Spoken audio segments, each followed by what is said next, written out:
Hello and welcome to the Wooden Ball Show. I am your host, Dave Ball, also known as Blinson on Reddit and @Blinson1 on Twitter. And I am joined by my partner in crime here, Blake, who is known as @ChatMyKirk on Twitter and BTownBomb on Reddit. How you doing, Blake? Oh, yes, well, I'm doing pretty good myself, but I know, Dave, you're still just a tad bit under the weather there. Yep. What's your progress? Uh, I feel like I'm doing better. I don't feel like I'm losing a lung anymore when I cough, so that's a good thing. So, Oh, yeah, I'm doing better now. I'm finally able to sleep and rest. Work isn't killing me anymore, so I've had a coughing spell so bad that diaphragm, that muscle under your stomach there, was hurting mhm. so bad. I had it from like the diaphragm up to like my throat was severe pain. Oh, Oh, it was terrible. oh dear. Like my coughs are normally painful, but this was like severe.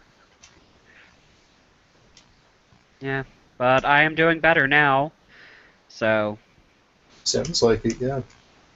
still have a little bit of a nose problem, but that will be dealt with hopefully soon.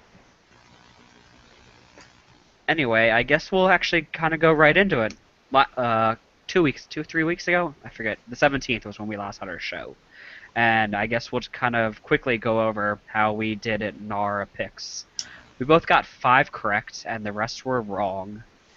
And yeah, so we're both still tied at 12 with in the race to see who can be better by the end of the season. So now, what were the results of the of all of those games there? It was Columbus won against Boston.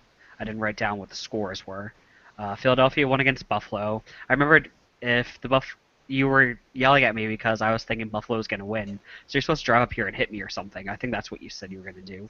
Yes, I'm gonna get a train ticket here in a bit, so Okay. See you yeah. soon. I don't know where the train is here, so can't help you. But anyway, it was New York Islanders against Montreal, with the New York Islanders winning. And I think I said Philadelphia did win against Buffalo. Hmm. Carolina against Ottawa. It was Carolina that won.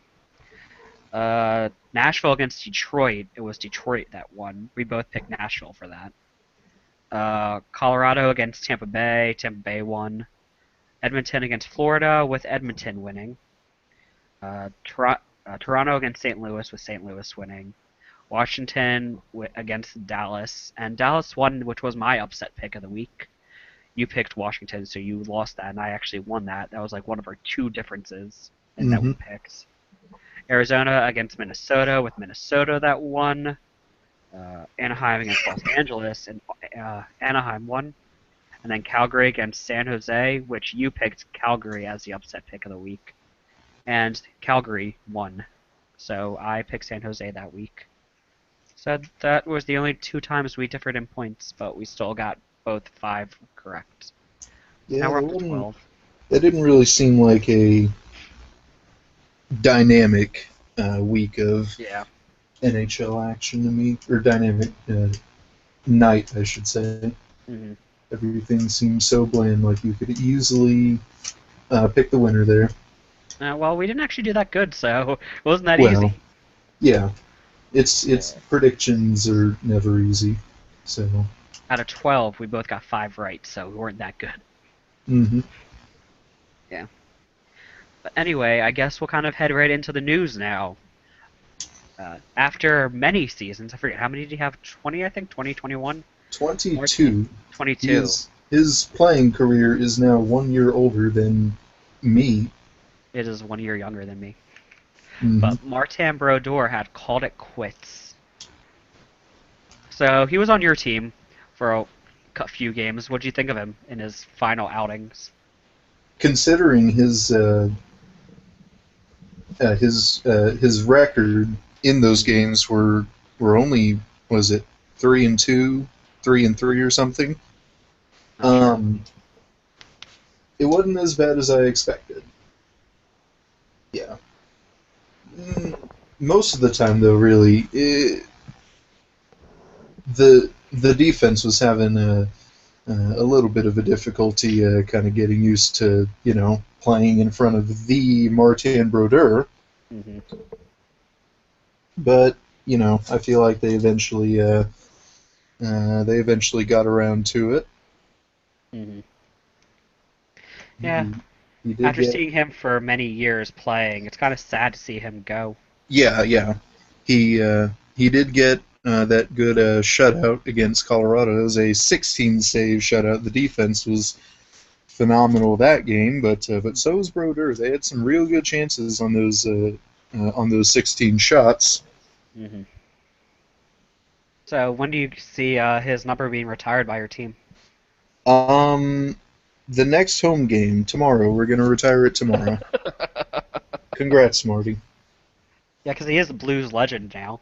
Obviously not the Yeah, Devils legend. He's the Blues legend. yeah, man. You're What always a remembered by the last team you played for. that's true. Minnesota Vikings quarterback Brett Favre. You have, Detroit Red Wing Dan Hilda Alfredsson, Detroit Red Wing Mike Modano. So you're all, Atlanta Thrasher Chris Chelios. yeah. Vancouver Canuck Mark Messier. Oh, don't remind them about that one.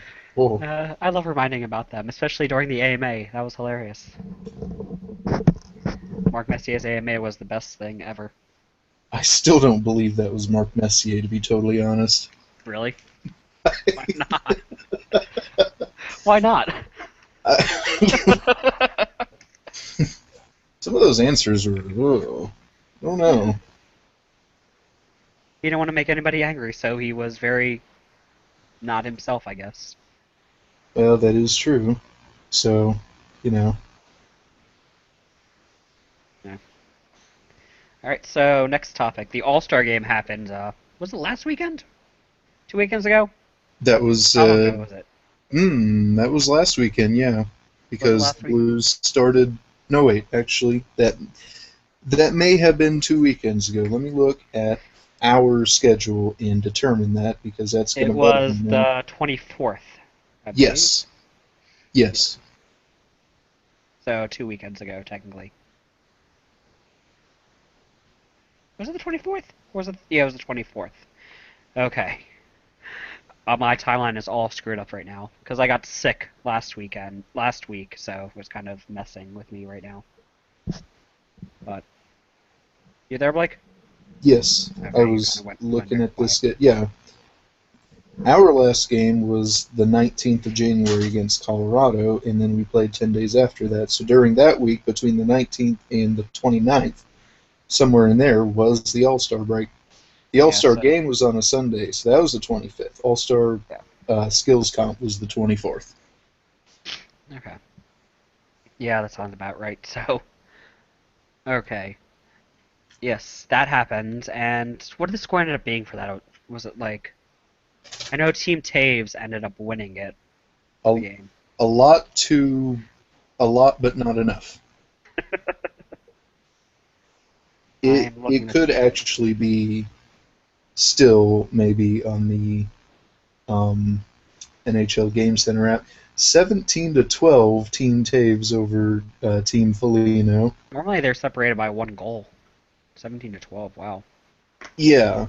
Um, only one hat trick maybe, Oh, I thought and there was two. oh, there could have been two. I think there was two. Only one 4 goal game then perhaps. John Tavares some had a 4 goal game there. Yeah. Philip Forsberg scored the first Nashville Predators goal in an NHL All Star game. Voracek, he's tied Lemieux for the most points in an All-Star game. hmm So, I think Voracek was on one team, Andrew was on another. yep. Is that what that was? Yeah. Yes, that's what it was. Yes. hmm I was very sad that they weren't on the same team, and Bobby Ryan wasn't on the team. The Blues were originally supposed to have 2 representatives, but some deals going on with the goaltenders that allowed Brian Elliott to be called up and be the third representative. I believe that was his second All-Star game, so he's now I a think so. two-time NHL All-Star. Yeah, he was in the Bahamas apparently and got the call, and he flew right in. Yep, He canceled his vacation to be an All-Star. yep. And he had taken a selfie with on the beach in the Bahamas with his significant other in the background. And then in that same week, he took a selfie on the ice of the Nationwide Arena with Vladimir Tarasenko taking a slap shot in the background. That was really funny. Yes. He was having a lot of fun during that shootout competition. A lot of people were having so much fun in that skills comp. That by far is my favorite part of the All-Star weekend in any sport, really. It's the one where you can see the players having the most fun. Yeah. You can't help but laugh when Vortep grabbed Johnny Hockey and pulled him out, making fun of Ryan Johansson when he pulled out a little kid. Yes. That Ryan was Johansson himself paying homage to the national champion Ohio State Buckeyes there. boo. Well, I'm not a fan of Ohio State. My college is not a fan of them, so. and probably the Former most college. talked about event leading up to there. Gosh, the NHL Network must have had maybe, what was it, like a 3-4 hour ridiculously long pregame show or something for it. I don't know, think so. something like I that. didn't get a chance to really watch pregame shows for that. I was busy, but Must have yeah. been. It was longer than your typical half-hour pregame show for any other NHL game. I could tell you that. The most talked about event before it occurred, by far the hardest shot competition, with Zdeno Chara not being able to compete in it. That generated a lot of buzz. To see who could be the hardest shot there. And a lot of people were saying, it'd be a really close race between Shea Weber of the Nashville Predators and Dustin Byfuglien of the Winnipeg Jets. Now, to refresh everyone, the record for the hardest shot in the NHL All-Star Game skills comp was set by Zdeno Chara. That was 108.8 miles per hour. And actually, in the preliminaries for that, he had shot a 109-mile-an-hour rocket. But the 108.8 was the official one there. So Shea Weber gets up there. Everyone's waiting with bated breath. His first shot, 108.5. Such a Close. fast shot. Oh, yes. Oh, yes. And then, for all the discussion that was surrounding Dustin Byfuglien in that competition, he didn't really do that perform. good. Yeah, No no. one really performed in that. No. Honestly, it was just I think Ovechkin outside of Shea Weber, Ovechkin was the only one that broke 100. Yeah. Right? Mm-hmm. So wasn't that great of a competition in the end. And the thing with that is, you see Chara, a defenseman with the record, and you see Weber, another defenseman, almost breaking the record. The thing with that is, when you're a defenseman and you're, say, like on the power play, you have a lot more ice that you have to cover to get from your stick to the net. So the faster you shoot it, the harder you shoot it, the better. That's kind of why defensemen can be more trained in taking those faster shots. Yeah. So after those two competitions, there was the fastest skater competition, which had Jonathan Drouin getting the fastest time in 13 seconds going around. Mm-hmm. Yeah, that was actually a pretty fun competition to watch them all kind of going around. No one really fell this year, which kind of made me sad. Yeah, everyone was pretty good with skating. Wipeout. Yeah. You usually have at least one wipeout. Yeah. Yeah. My favorite. It's close though. My favorite event was either the what are they? The relay. The relay one. Talent relay, yeah. Yeah. It was either that one or the shootout one. with the relay, who was it that Getzlaff? He was so good at the whole. No, it wasn't the Getzlaff. It was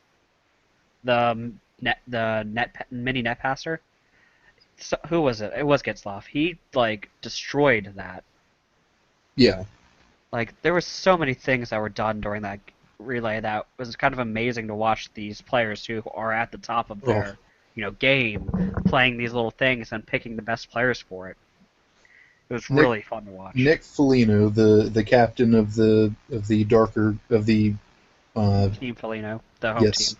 of the team Foligno. Um, he he was in charge of the that difficult angle shot. Boy, was he terrible at that. God. It's Yeah. almost like he can't put the puck in the net without having Ryan Johansson pass the puck to him first. I mean, he could have picked Johansson to give him the puck. After seeing that, that's definitely what he should have done. Yeah. Gosh, he must have blown through like 10, 15 pucks before he got one. I don't actually remember being that tough for him, but I don't remember watching it that much. I don't know. It felt like that much. It was not good. Mm-hmm. But Yeah. Vladimir Tarasenko did the weaving the puck through the circles there, and he was excellent at that. My goodness. Yeah, he did really good. I think He did did he, that I and think he having beat Patrick Kane in kind of the speed because I think Patrick Kane messed up. Yeah. Mm-hmm. It's considered Patrick Kane's event basically. So. Yeah. It was the weaving the puck through the circles there, and he also had to keep the puck on his stick while skating corners around the cones. And Tarasenko was just flawless with that. Philip Forsberg was also good at that too, but Tarasenko was flawless. He ran through that perfectly. Tarasenko just did puck control. He never did stick handling. It was Ekman Oh, yeah. Larson that did stick handling. Oh yes. Ekman Larson and Forsberg for each side. So. Yeah. And then I think it was after that event was the last event, the shootout event, which was just rapid fire. After one guy takes the shot, the other guy just goes in and boom, just very quick like that. Did you see Mike Hoffman's shootout attempt? I remember it, but I don't remember it that well. It wasn't very good. I remember it being that was one of the ones that was extremely good, right? Yes, it was wonderful. Oh boy. And my favorite part was when he was asked about it, he said, well, I saw it a couple times on the internet and wanted to try it out. And I loved that so much.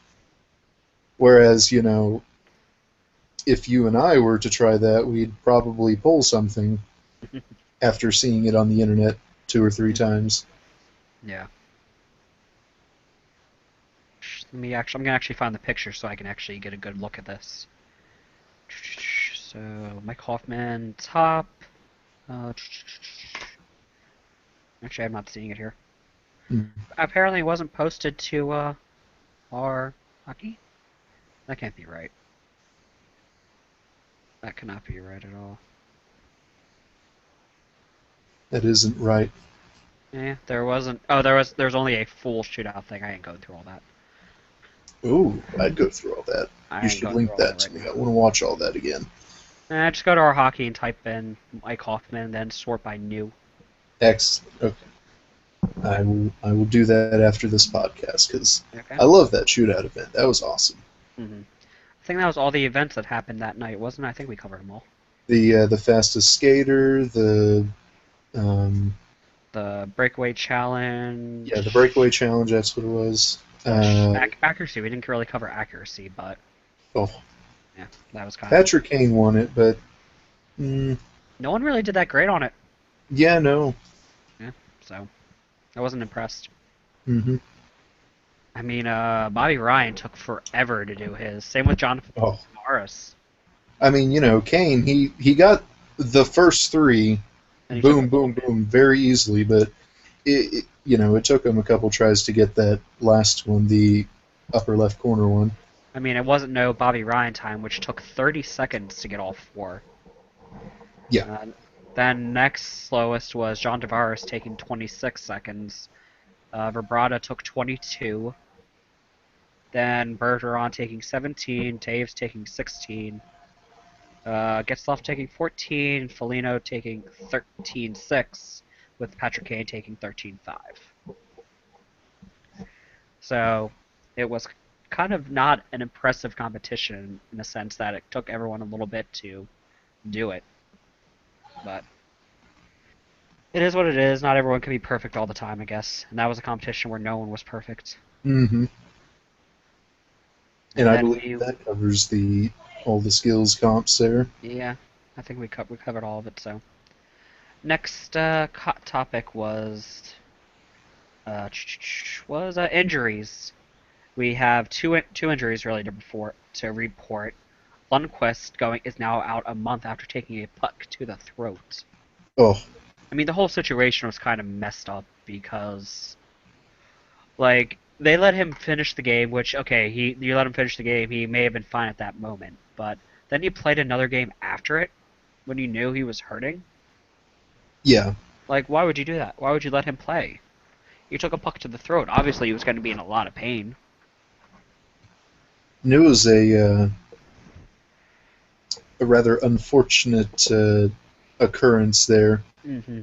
I, bel I believe the puck was on the stick of Brad Malone of the Carolina Hurricanes, and right before he was about to take a shot, it almost looked like maybe they planned it or something. And At it was one of the Rangers players that lifted up his Yeah, neck guard though. McDonough So. McDonough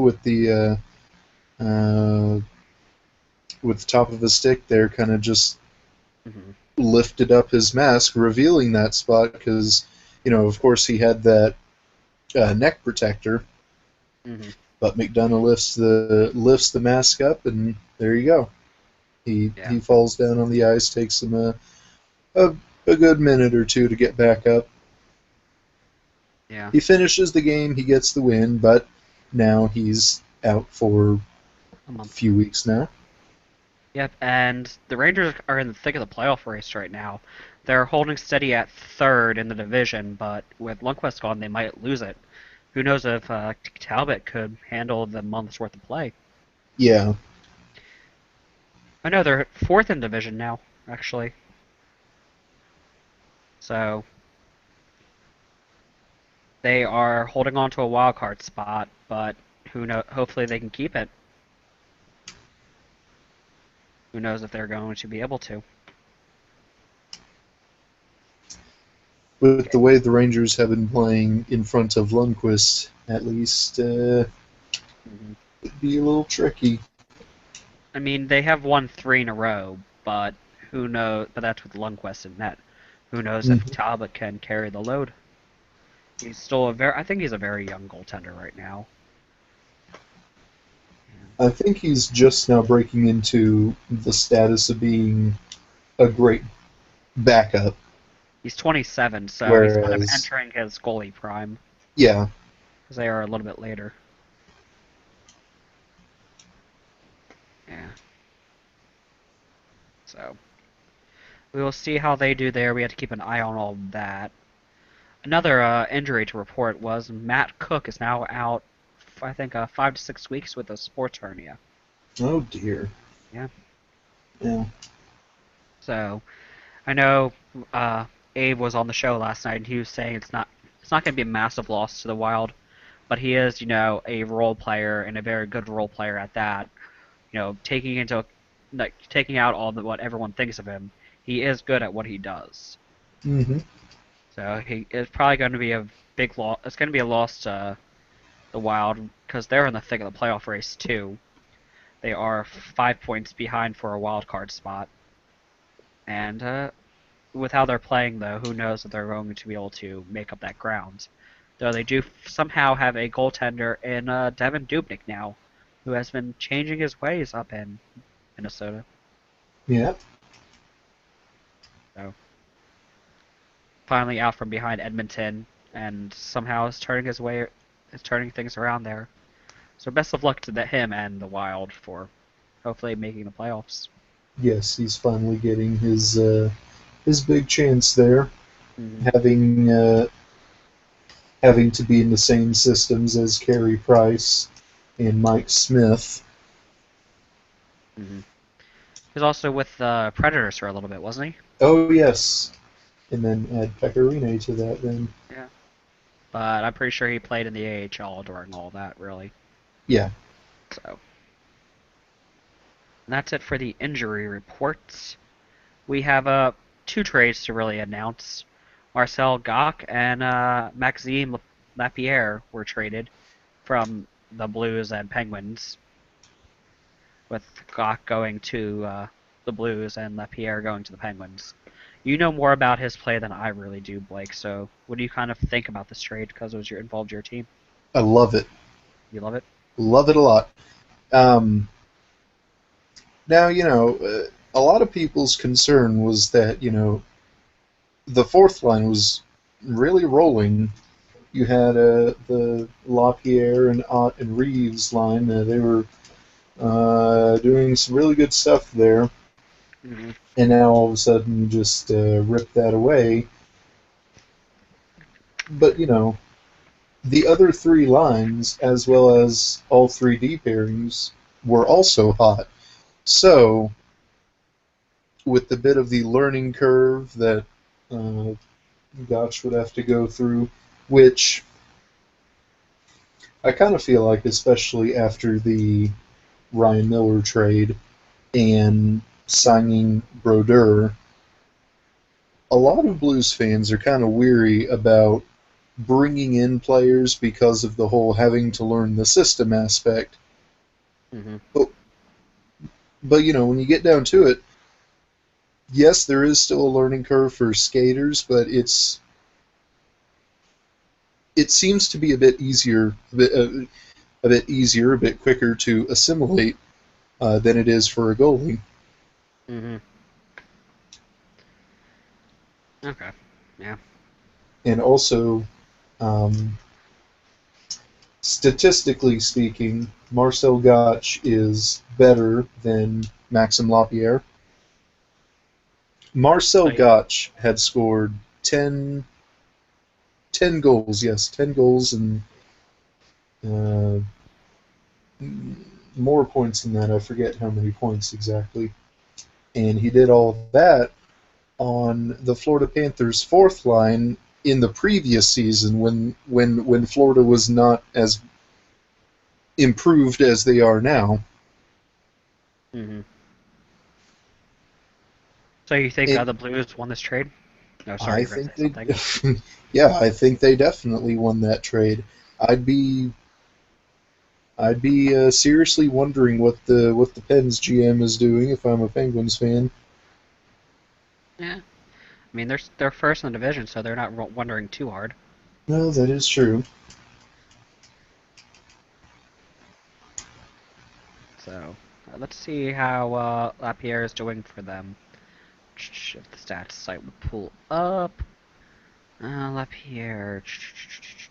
Where's his name? He is a -2 in 5 games with 2 penalty minutes. That's all he's done with 9 shots. Nice. It's not really doing much for them, I Uh, guess. yeah, I mean, it's only been 5 games, so not and that. I assume he, like Gotch, is um, also currently on their fourth line. Uh, Most likely. Let me pull that up too. Line combinations. Penguins. He is currently on the centering their fourth line, yeah. So let me Well, go. and Gotch was also centering that fourth line there, which mm, my throat's getting dry. Which Okay, there we go. Which his wingers were, because the Penguins have been just rocked with injuries there. Hmm. His wingers through most of this season, um, has been just AHL call ups, which when you look at Gotch's stats this season with Pittsburgh, appeared to have been an issue with him. Hmm. Yeah, I guess. I don't really know much about either player, so I can't really help. I know Gosh is kind of new to their team this year, so Mm. that's why I didn't really know much about him. I also don't really pay attention to the Penguins because I hope they all lose. Yeah, So, the but the we'll. biggest takeaway, talking about Gotch statistically speaking, is that he reached double digits in goals and is in points, playing on the fourth line of a pretty much stellar Florida team in the previous season. Hmm. There was a second trade that happened last night. It was Carter Ashton and David Brawl being traded from the Leafs to the Lightning in exchange for a 2016 conditional seventh round pick. I'm not sure what the condition is yet. I don't think that was released, if they ever do get released. But you know, honestly, not that big of a trade for either team. People kind of thinking this is a salary move, maybe for the Leafs. They might be bringing in something else, like a precursor move to something bigger. Mm-hmm. So who knows what's going to happen in uh, Toronto, because they just lost their 11th game in a row, setting a new franchise record for games lost in a row. Last one was set during the 66-67 season, where they Oh lost 10 my! in a row. Oh But they my! also won the Stanley Cup that year, Yeah. so who knows how this is going to turn out for them. Mm-hmm. Yeah. So I guess we'll kind of go over what the some questions that kind of came in, if we do have any actual questions that we're not going to cover later. And it looks like they are all circle jerky questions, so I'm not going to cover them actually.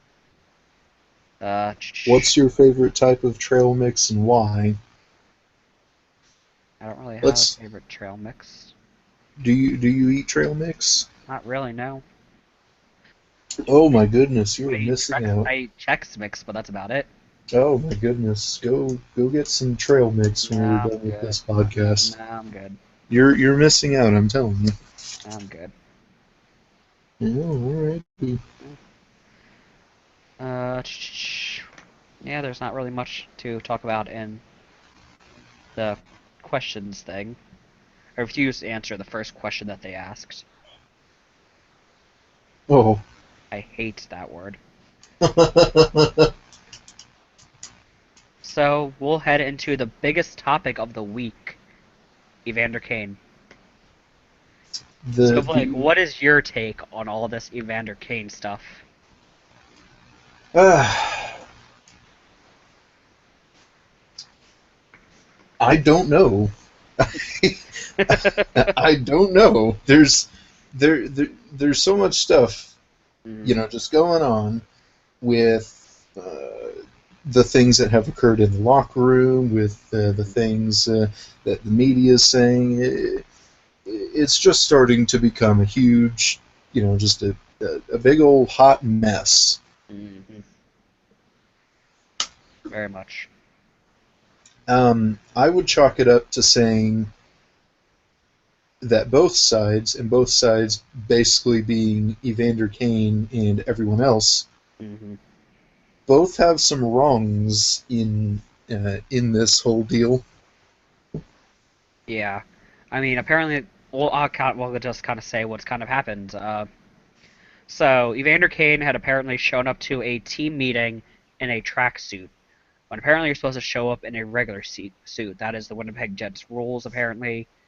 And to kind of get back at him, Dustin Byfuglien stole the tracksuit somehow and threw it in the showers. And And that that right pissed there, Evander Kane off enough to where he skipped the next game. it, yeah, yeah, and that right there is where the wrongs that Evander Kane has done in this situation have come in. A, maybe it's not the best rule to have to wear suits to all the team events, because apparently this was just for some kind of midday Yeah, little meeting. midday after practice meeting type thing. Yeah, you know, I'm not here to debate if that rule should be a rule or not. It's up to the teams. It's not Yeah, really. if it's still a rule, you know, it might be in your best interest to still have to follow it. Mhm. And this isn't the first time apparently this has happened. When they were still in uh, Atlanta, he showed up in a tracksuit which was stolen from him and cut up into a bikini. Hmm. I kind of just wonder where he's getting all these tracksuits from. First off, like, is he a '90s like mobster, like Russian mobster or something, running around in tracksuits?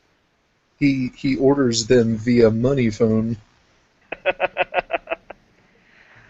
I mean, Evander Kane is not doing himself any favors with kind of the stuff he does. There's a article from way back from 2005. It mentions it's from 2005 because A, I read the top of the story, and B, I noticed that the Atlanta Thrashers were there. So it was about the Atlanta Thrashers, who I believe at the time Evander Kane was playing for Yeah, back in he's only played '05. for one team, so well, technically two teams, but one franchise. Mm-hmm.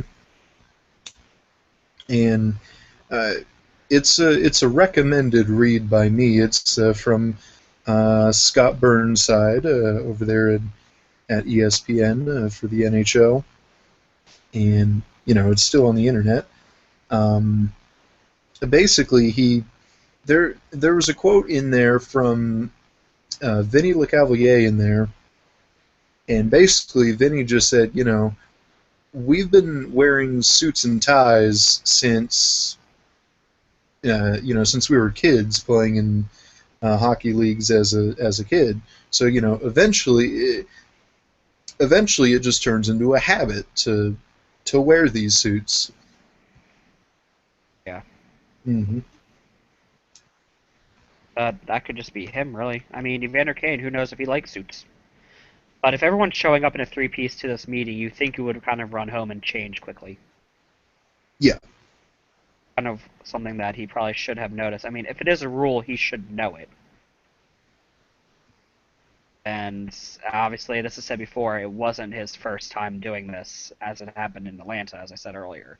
hmm But many people are saying this is signaling the end of Evander Kane in Winnipeg because of everything that's going on between him and the media and him not really being professional, I guess is how you want to put it.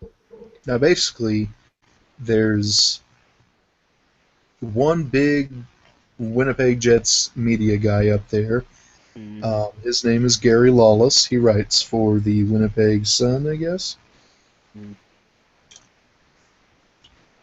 It seems right. to me that everyone who has the opinion that Evander Kane, after all this, is done in Winnipeg, it seems to me that they've been getting all of that information from Gary Lawless.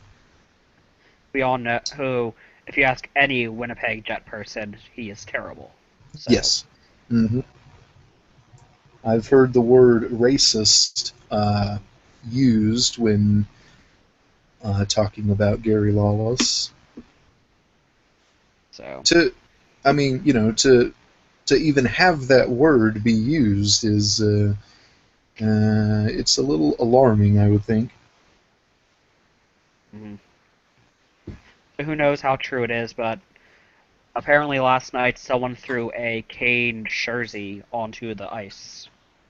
but it was brand new, so it was bought Yeah, specifically it for the reason to be thrown on the ice. yeah, it still had the tags on it there. Yeah. So I don't know what to make of that either. Hmm. But if that means the fans are slowly turning against Evander Kane, he will probably be gone. I mean, I will say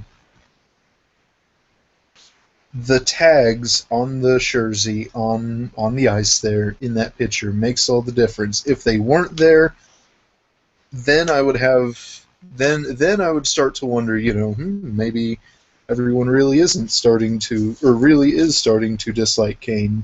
Hmm. But when somebody just goes and buys it from the store and then just throws it out there, it seems kind of trolling to me. Yeah. Uh, we have a Buffs Buffet here who is a Jets fan.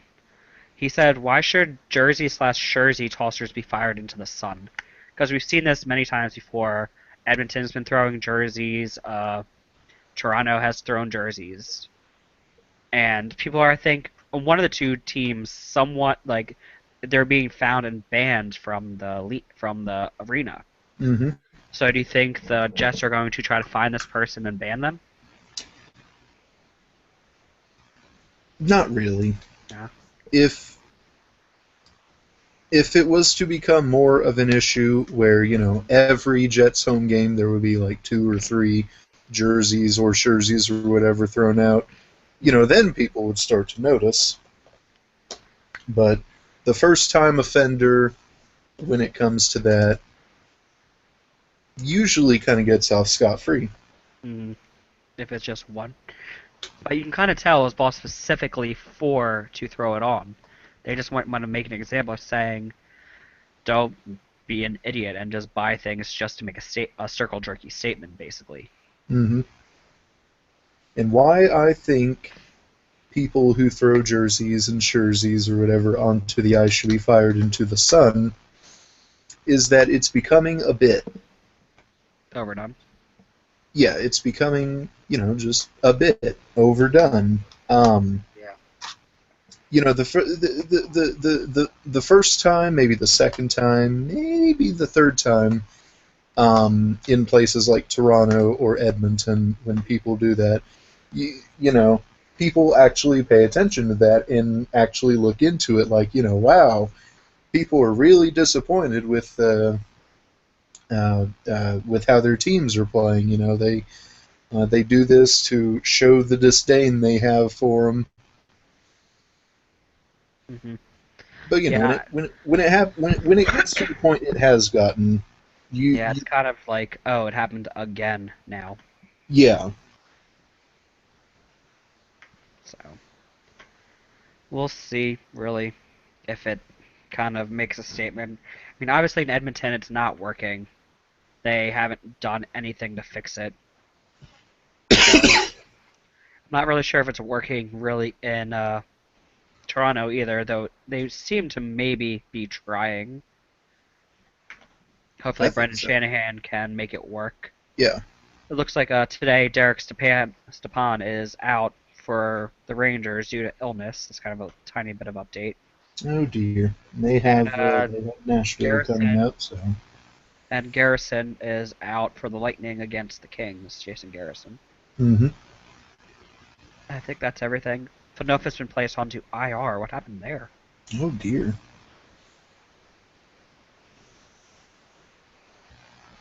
Uh, I'm not quite sure. Oh, placed onto IR. Oh, he's been hurt apparently, I guess. Hmm. Didn't really know that. I just got an update on what the condition for the Ashton trade was. It's the Leafs get a 2016 seventh if Ashton plays 15 games with the Bolts next season. Hmm. Thanks to at Chris Carnevale for that bit of information And there. he is one of the Flyers fans from our hockey and our Flyers, so Hmm. yeah. Shout out to him. He just got a job writing for a hockey website. Yeah, I saw that on his bio there. I hope he doesn't mind me looking at his bio for a bit, Well, but he commented on us, so who yeah, cares? I saw that, so there you go. Congratulations. But Yeah. uh, with our next topic, I guess we kind of covered the Evander Kane thing to death, as many other people have. Oh boy. Yeah, I personally think he's going to be traded in the offseason because he is now out for the rest of the season with a shoulder injury. I I don't think he should be because Hmm. I kind of sort of feel like everything's being way overblown, but I still have a feeling that he will be because all of a sudden, now he's that he's the public enemy number one there. Yeah, but now with him being out, he is kind of removing himself from the situation. Yeah. And he's actually, I think, helping the Jets by being out because now his trade's going to go up because he doesn't have all of this happening at that moment. So he was at an all-time low during it, so now with him being out for the season, he'll probably stock rise a little bit by the time he's traded. And yes, keep in mind, players on IR can still be traded, but Can they really? yeah, I actually didn't know that. I forget who it was that mentioned that. Somebody that is popular within our hockey on Twitter mentioned that. Oh, okay. Next topic. My favorite topic of the day. Kimmo Timonen is returning to the ice. He skated for the first time in 8 months yesterday. And that is a big plus there, Hmm. a big plus, just to have him back. Yeah, I mean, he is so important to the Flyers defense. I mean, obviously you can tell this year, more importantly, how important he was with us being, middle of the pack right now on the way to really not make the playoffs. And last year we made the playoffs with him. That's how important he is. He made our defense at least be average enough for us to make the playoffs. Hmm. I mean, we're not going to this year, even with him in our lineup. I doubt we can turn it around. We are currently more than we're like 9 points out of the wild card spot, with Boston having a game in hand on us. I don't really see us turning it around. But with him in the defense, we could at least be not scored a lot on if he's at least as average as he was last year. Which who knows if he will be with him not skating in 8 months. But he announced that he's hoping to be back in the lineup in 2 weeks. He figures that's how much he needs because he has been working out during this entire process. He just wasn't on the ice. Hmm. So we'll see how good he does. With him coming back, Flyers are going to have to make some type of move to free up a little bit of roster space because we only have 1.47 million in cap space for him, and he has $2 million cap hit. So a little bit of so we're going to have to, because he was on LTIR, so they're going to have to at least trade somebody or move somebody down to the AHL, which most likely will be Carlo Carliacovo being moved down. Oh yes. Old Splody Bones, as you Oh called him yes. when we first signed him. Hmm. You most likely will be going down to the AHL in this. So we'll see how that does for Kimmo Timonen and for the Flyers. I'm excited for him to come back because he said this was going to be his last season. And one of the quotes he came out saying was, "I want to retire on skates instead of in shoes," Yeah. which is something a lot of people were hoping for because he has been such a good player for such a long time, and I know hockey hates the word class. Like, there's a big, thing with it, but he is one of the classiest players in the league, in my personal opinion. And I personally can, if he gets back before the trade deadline, I can see him being traded to a cup contender to have a veteran presence behind everything. So, and I hope he wins the cup with whoever he's traded to. Hmm. My assumption is that you spent a good bit of time on this topic on the D4 show. Eh, not a great amount of time. They didn't really let me talk about it much. How dare they? I know, right? Yeah.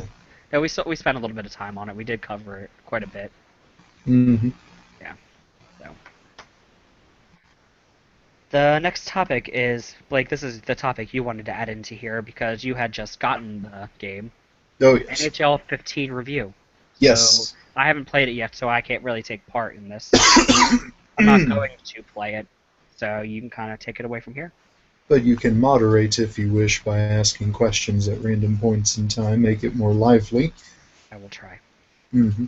Well, so anyway, I did purchase a Xbox One console a couple weeks ago, and with it, I also picked me up a copy of NHL 15, and I have also previously had this game for the Xbox 360.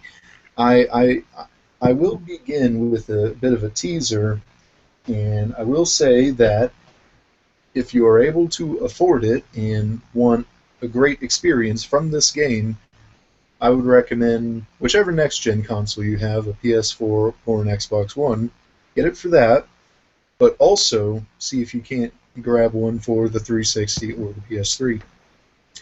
And I'll go more into detail on that in a bit.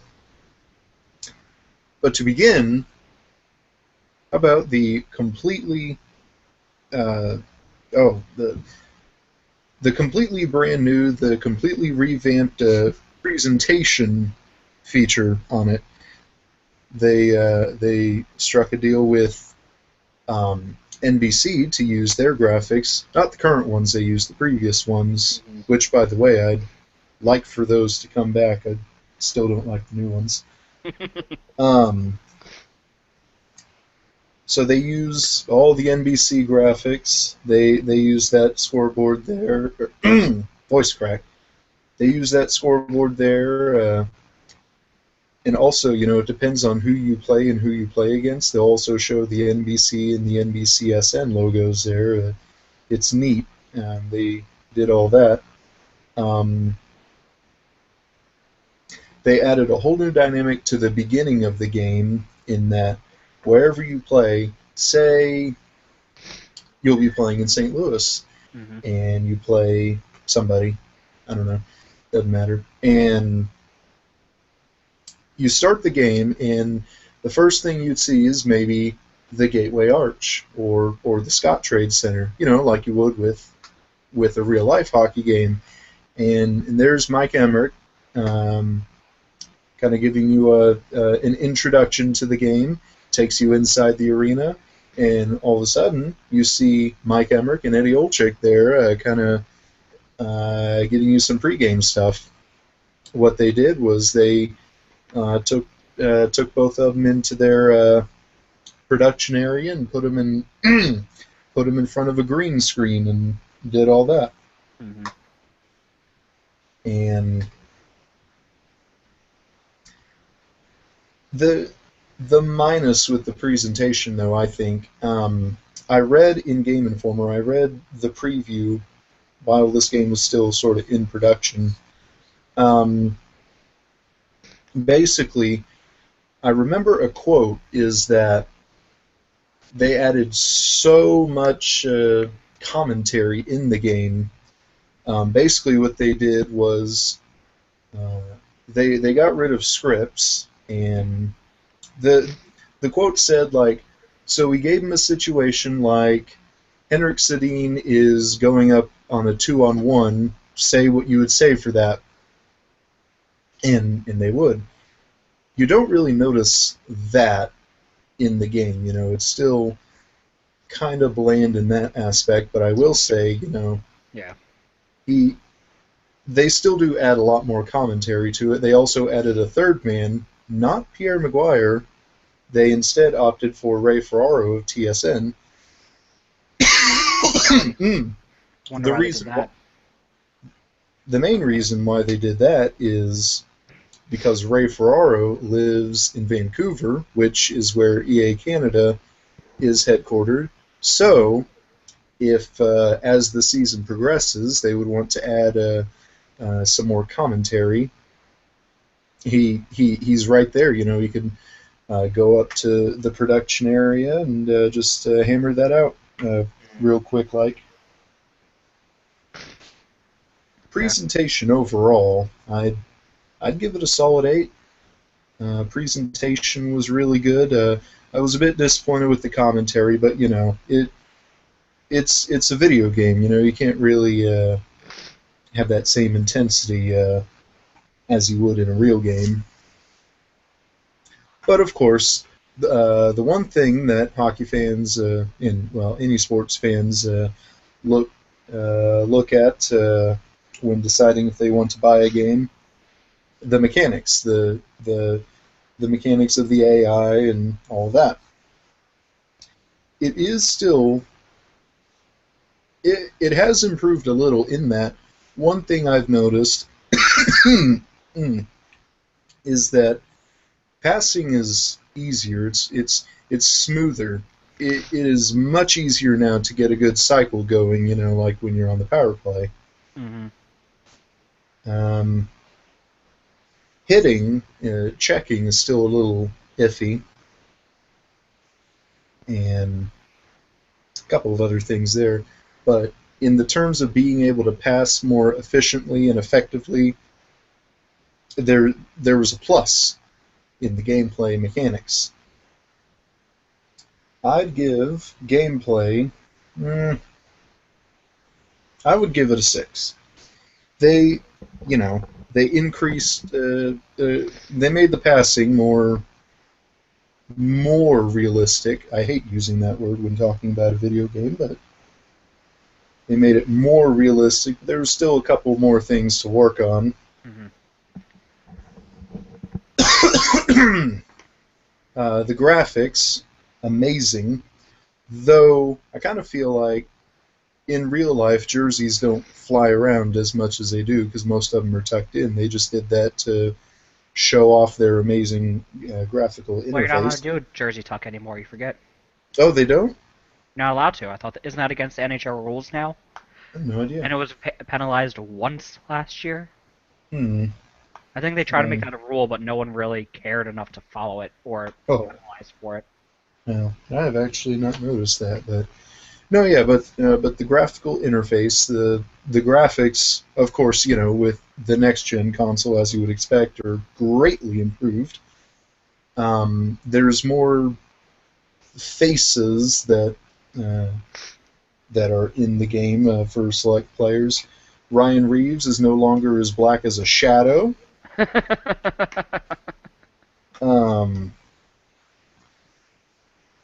Same thing for Wayne Simmons, too. Wayne Simmons was unnaturally black in previous NHL games. Mm-hmm. But anyway, the astounding thing I think they did was they even upped the graphics for the fans in attendance. What they did was they created over. Sorry for creating a meme here. Over 9,000 different features of people in the stands. There's people like if you're in San Jose, you'd find the one person wearing the shark head and kind of pumping up the crowd around them. Mm-hmm. There's people holding up signs. There's people mocking players in the penalty box. Each NHL scoreboard, too, each NHL arena will have its own unique aspect, too, such as with their scoreboard. Philadelphia, for instance, they use the clutch time on there. Mm-hmm. Chicago will have the 1 goal on there. And they also added more stadium names, though they still don't have the PNC Arena for the Carolina Hurricanes. And I still don't think they have the United Center. So did they just update the names this year or something? Is that why they haven't changed it? Well, with the budget they have, it's a tad bit difficult to get what's the word? Copyrights, I guess, for naming rights. Yeah, naming rights, yeah. But they did add the SAP Center at San Jose for that. They still don't have the PNC Arena in the United Center, I think. But anyway, all the banners at the Bell Center in Montreal, they're up there. Um, I guess something about the cracking of the stairs at the Joe Louis Arena, but I haven't noticed that. Um, but yeah, they really up the graphics there and up the features of each arena there. Hmm. But how do they really do with? I know one of the biggest complaints with the NHL franchise is goaltending. I know whenever I've tried to play goaltender and be a pro, it is terrible. Like you just get lit up unless you are amazing at it. But when you play any other type of be a pro or just have a computer generated, like computer like AI, that's the word I'm looking for, an AI goaltender, they do a lot better than you. Have they done anything to try to fix goaltenders yet? Um, I think they have, but they're still not quite there yet. Hmm. Um, you can still score that quote unquote glitch goal by taking slap shots from the point Hmm. and going top shelf glove side.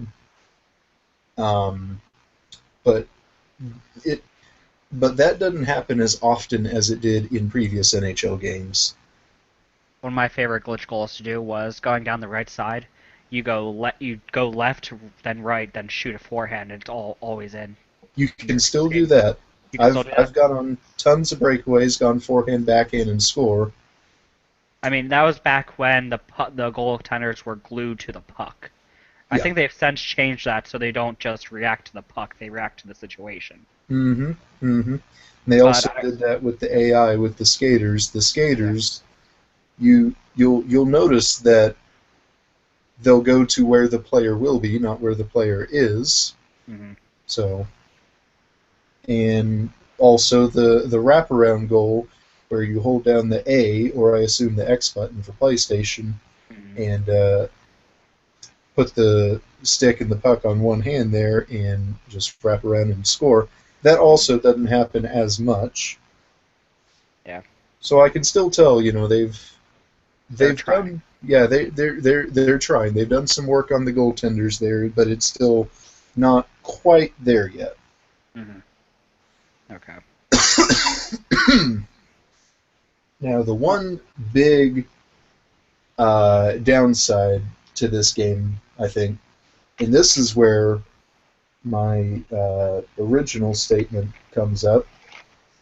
The lack of game modes really kills the the replay value of it. Hmm.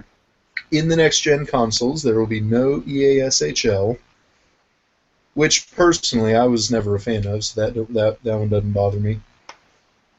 Um, I'm trying to think. There was something else.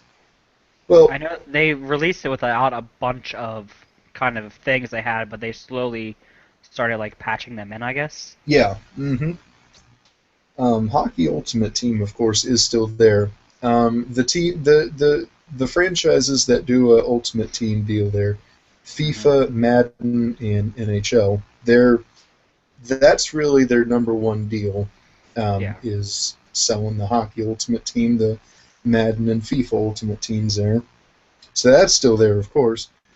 Um, but with your Hut team, one thing is they do the team collections. You get all the cards for a team and you earn a reward. Hmm. Previous NHL games, that would be a coin reward, a currency reward, but Hmm. now you just get packs for it, Oh. and that kind of sort of makes collecting a bit more difficult because you wouldn't have as many coins. Yeah, and you can't buy the things you want. Yeah, So. and the only things you can do with your Hockey Ultimate Team are play solo games and play online seasons. No tournaments. Hmm. So that could get old. Yeah. When it comes to NHL games, I really only play Be a Pro. But Be a pro is still in the next gen, but it isn't the live the life. It's oh, just now a basic Be a pro now. So they got rid of the whole asking questions thing that you had to do. My assumption is yes. I haven't tried it yet, Okay. but yeah. I mean, Be a Pro was never really like. I still hate that.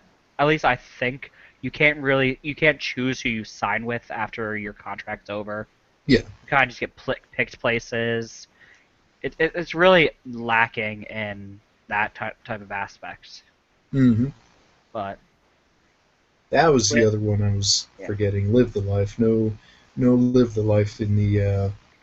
Mhm. I mean, For all we know, it could be in it, but just called Be a Pro. yeah, I mean, it's not yeah, really living the life anyway because I think with the other like EA Sports games, they have a lot more money involved to put to these type of things to create better type of situations. But with hockey, it doesn't get as much money, yeah, so it takes a couple games to really get changes done. yeah. Hmm. Which is why I'm not buying 15. Next one I'll probably buy is like 17 or 18, most likely, Hmm. unless It the feels like Fire is on one. of all the sports franchises that EA Sports has, which is UFC, FIFA, NHL, NBA Live, Madden, Hmm. technically the college football, though they can't make games still. Um, it it definitely seems to me that FIFA gets most of the Yeah, I think most that's the general the biggest budget there. So That's the general consensus that FIFA gets a lot of the budget. yeah. Oh, I would imagine FIFA 15 on the one to be incredible. Yeah. Um, but anyway, and this is where again that original statement by me comes from. If you want an added experience, a full experience, if you have the funds for it, I would recommend getting NHL 15 for whichever next gen console you have, the PS4, the Xbox One, while also having a copy for the PS3 or the 360. Hmm. Because You can you get the even you get the full Hockey Ultimate Team with the online and offline tournaments. You'd get EASHL. You get Live the Life. You know it all on it the PS3, but yeah you get the presentation on the PS4 or yeah. One, Xbox One. Hmm. Yeah. All right. So overall, I would rate NHL 15 for the next gen. Uh, I'd have to give it a 6. Out of 10. Yeah, 6 out of Okay. 10. The one thing Okay. that kills it is the lack of replayability value with the lack of game modes in there. Mm-hmm. Gave 15, 6 out of 10. Or just posting on Twitter. Easier to say what I'm typing. Anyway, I guess our kind of last topic is doing our picks of the week. You ready for this, Blake? See Oh if we yes, still are matching up on us. So there is 11 games this week, right? 11? lot of 11. National Hockey L Yes. games. One of which Yes. I think is already started. Yeah, the Nashville Rangers game has already started. It's in the second period, still nothing, nothing. So we can still pick on that. We can still pick, I guess, for that. Then after that, you have Los Angeles against Tampa Bay, the Islanders against Boston, Dallas against Buffalo, Edmonton against Toronto. That's gonna be a fun game. Ooh. New Jersey against Montreal, Columbus against Ottawa, Colorado against Minnesota, Detroit against Arizona, Pittsburgh against Vancouver, and Carolina against San Jose. So I guess we'll go. Do you want to go? I guess we'll go through and preview each game. Yes. Okay, so Well, first I game is guess what we can do is begin by officially naming our games to look out for. They don't have to be our upset pick of the nights, but they could be our surefire can't miss games. I'm gonna go with Edmonton against Toronto. I honestly think this will be a fun game. Well, yeah, I Two teams that really have nothing left to lose at this point, honestly. yeah, And Toronto's trying to get over the 11 game unbeaten streak, so they're going to come out flying. I feel because it's Edmonton. And Edmonton doesn't want to, like, I'm pretty sure the players still want to try to win. While their whole organization might not really care, the players still have to care. Hmm. And going against Toronto, they see this team struggling. We could take a jump on them. I'm probably going to be made fun of for doing this, but I think it's going to be a fun game. A big, I guess, shit show of a game, but it's going to be a fun game. Yes, I do agree with all of your points there. Um, a minus plus a minus does usually equal a positive. So, but Well, not somewhat plus, you on. mean times. Oh yeah, Minus plus a minus would be even more of a minus. I A little bit of can't math. I can't math correctly. So going on that same premise, just a tad, I would suggest everyone checks out the Colorado Avalanche and the Minnesota Wild from the XL Energy Arena in St. Paul, Minnesota. It's Both Center, not an teams, arena. both what? Anyway, go. Never mind. It was Oh, okay. nothing. Yeah. Both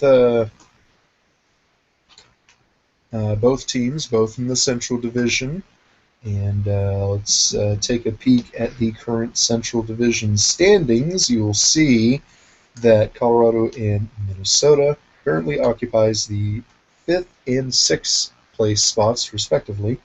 Mhm. And Minnesota is actually on a little bit of an upswing now. They have Devin Dubnyk.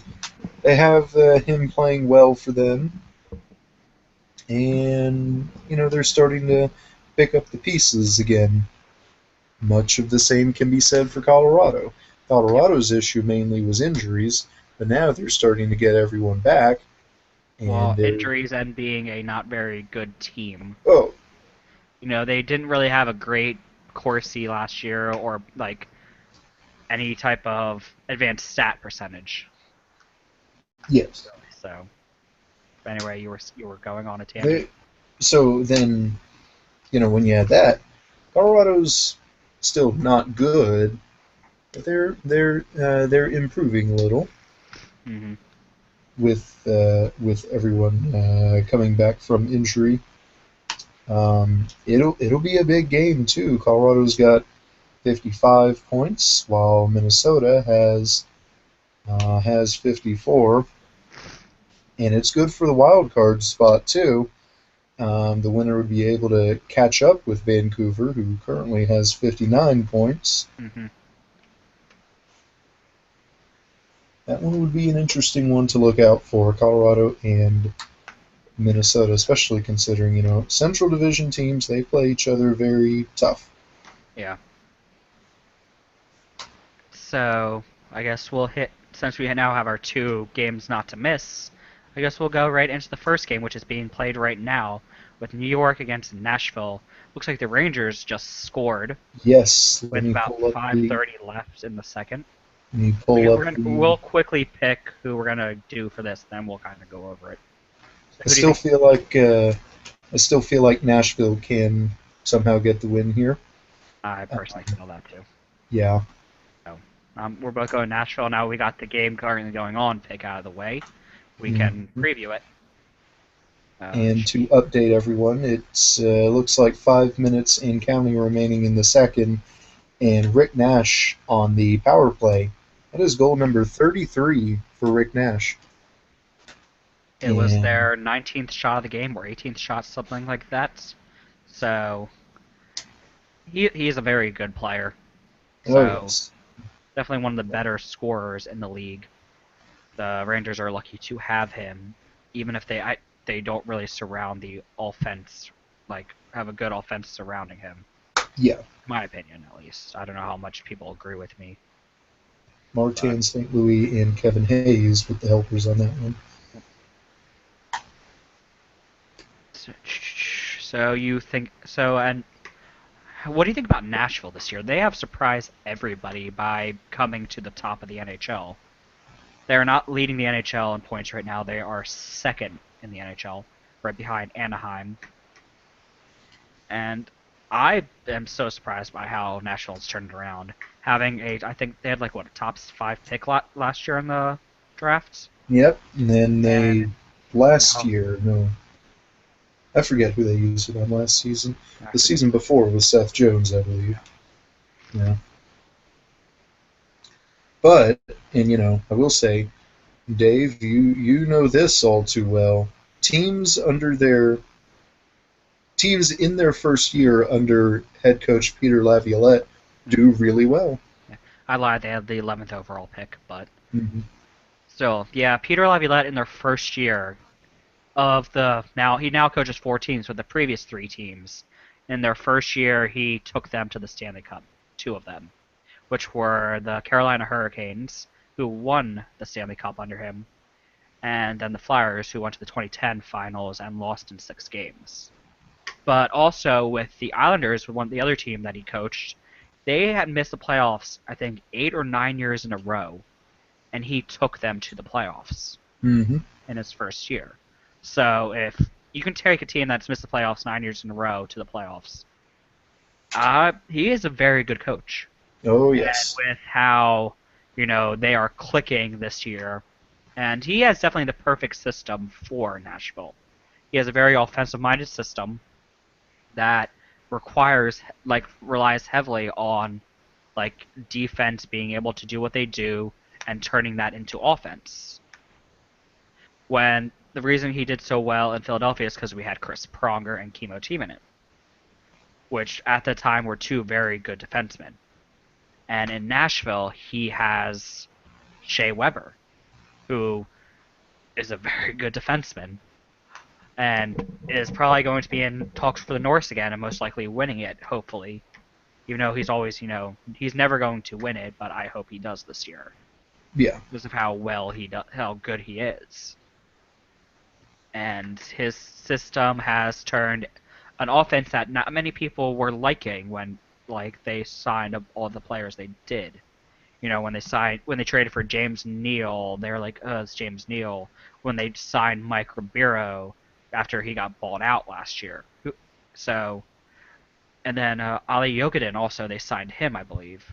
Hmm. Though I don't see him on their roster, so I'm not sure what's going on with him. Mm. He's not even on the injury list. I wonder what happened. But they have, he's been able to turn it around for them, and with Philip Forsberg kind of in his rook being very good this year, and we're flying. They're flying this year, and then you It, have Pekka Rinne in net, who is quite possibly the best one of the top 3 goaltenders in the league, if not the top 2. yes. I know. It just seems to me that mainly, the last couple seasons, especially Barry Trotz, had that same talent that you are witnessing right now, Mhm. but he was just holding them back. Yeah, he had a very defensive system that they couldn't make offense in Yeah. anymore. Hmm.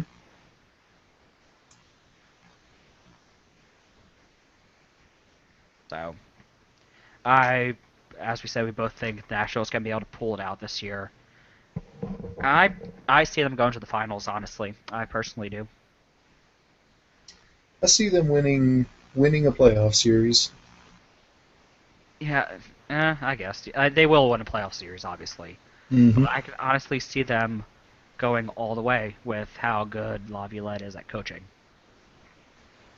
But we'll see. That's just my prediction. Hmm. Next game, Los Angeles against Tampa Bay. My Uh, goodness, who Los is your Angeles.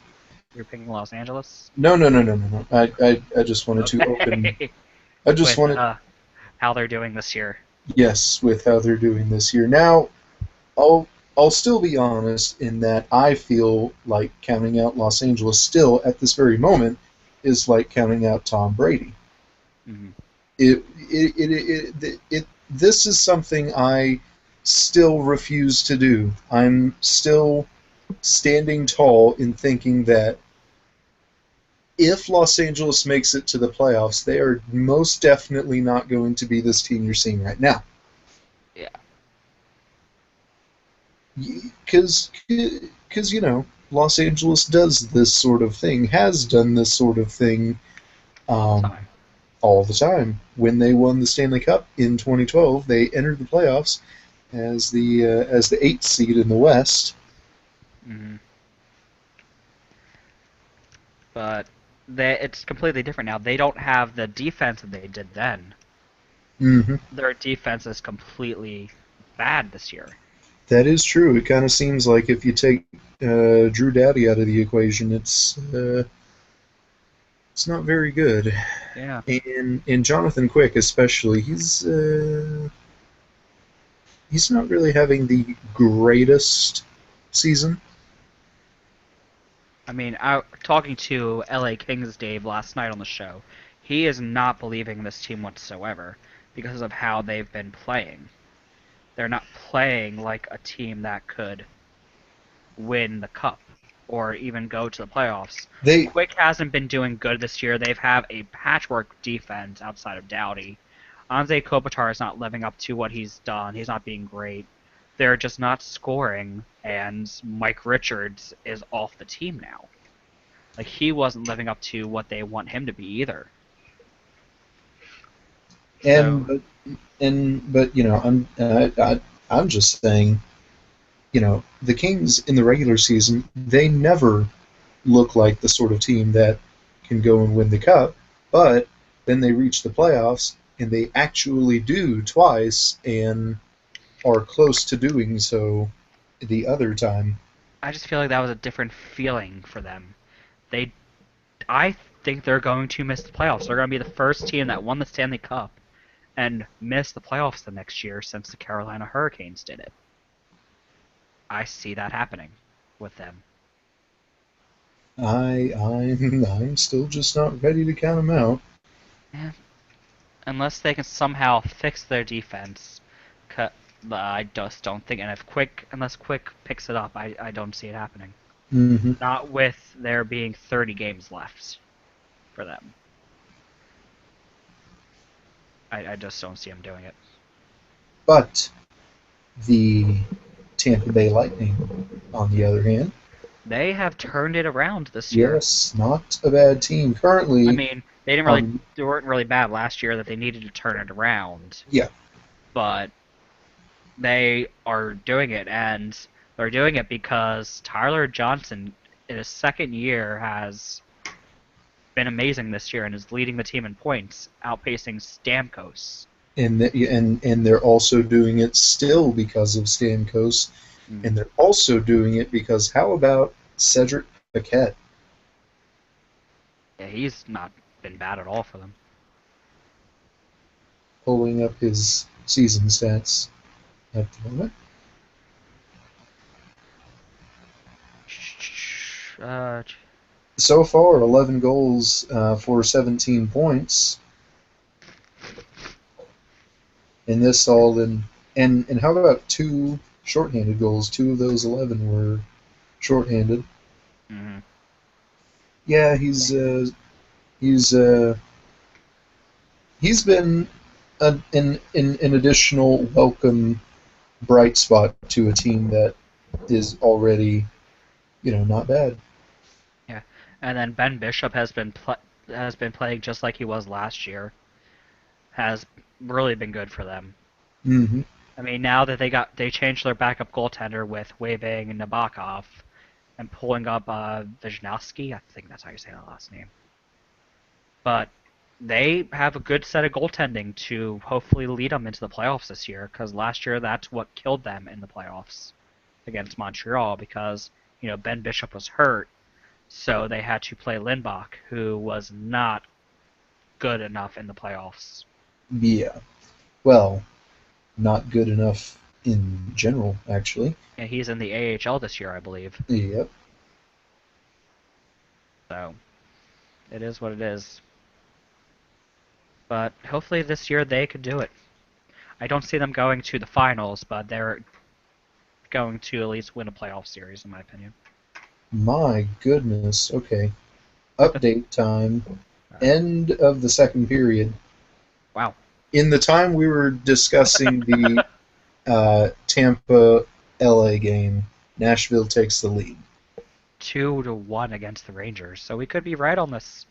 Roman Yossi on Roman Yossi bobblehead day, and I Oh, it's would bobblehead day, so obviously they're going to win. You can't lose on bobblehead day. yes, and I would like a Roman Yossi bobblehead, pretty please. He scores his 10th, and then that was followed up. No, dang advertisements. That was followed up by Shea Weber with his 12th. Both of those were unassisted and came at 18:39 and 19:20 of the second period. So, all of a sudden, Nashville takes a 2-1 lead to the second intermission. So between the Kings and Tampa Bay, who do you think is going to win? I'm picking Tampa Bay. Oh, yes, give me Tampa.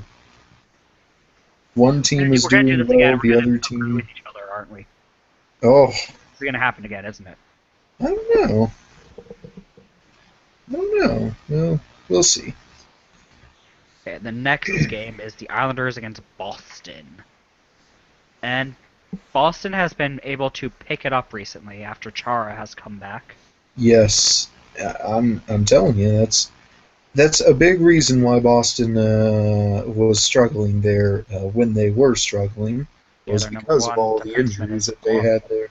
Yeah, That and the salary cap getting rid of Boychuk was another big thing for them.